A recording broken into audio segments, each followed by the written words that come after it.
I'm a handicap. And I'm saying you have to respect your people. I'm saying, Mister, is that you? Nigga, yeah, that's me, man, but I ain't handicapped, man. And I'm saying, that's what I'm saying. But anyways, I'm gonna get the bounce the hell out of here, cause this room. Yo, Rico, welcome back. Half Italian, half Somalian. You funny ass hell.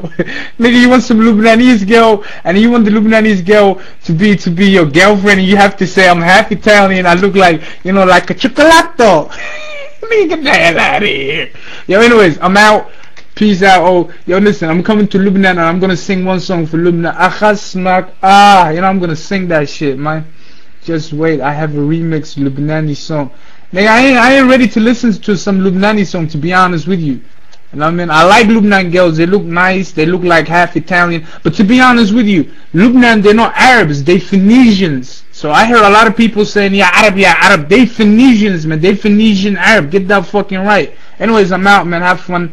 Peace out. If y'all need me, holla at me later.